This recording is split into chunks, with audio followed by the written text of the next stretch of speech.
Japan just dropped a massive 21.3 trillion yen stimulus package, roughly $135 billion, and the global markets freaked out almost instantly.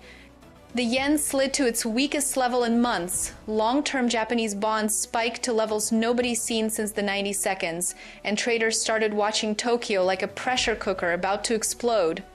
And here's why this matters way more than it sounds. For decades, Japan has quietly been one of the biggest reasons the United States could borrow money cheaply, buying piles of United States treasuries and keeping interest rates low. But now that support is fading fast, and the ripple effects are already hitting mortgage rates, credit cards, car loans, pretty much everything regular Americans rely on. Tokyo's new stimulus is huge and honestly kinda risky.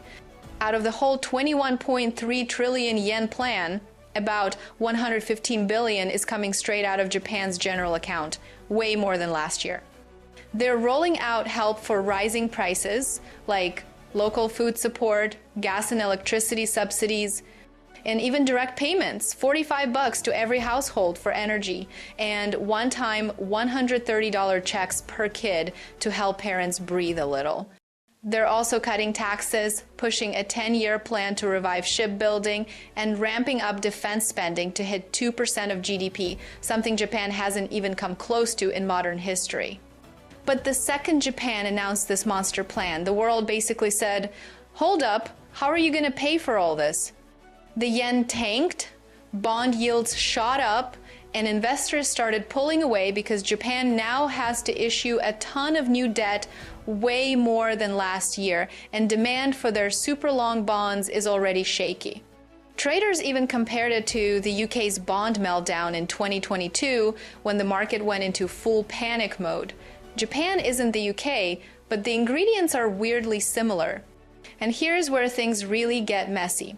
Japan has been one of the biggest foreign buyers of United States treasuries for 40 years. At its peak, it held around 1.2 trillion in United States debt.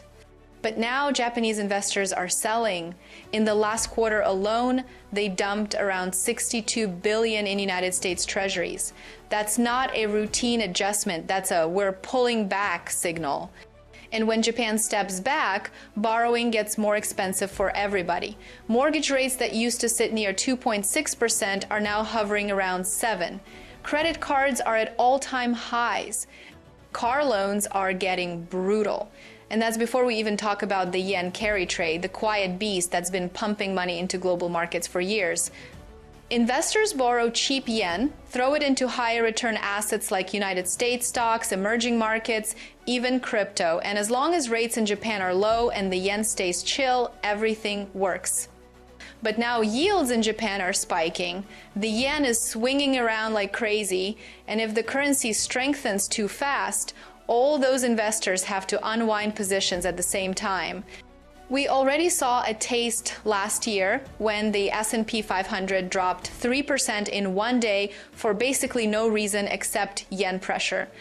If this blows up again, it could hit everything from tech stocks to junk bonds to crypto. And the wild part? This is all happening while households are already struggling with higher borrowing costs. Analysts from BlackRock to Morgan Stanley are telling people to prep for a world where money is just more expensive, meaning fixed rates matter, diversification matters, and you might want to look at assets that don't get crushed when rates rise.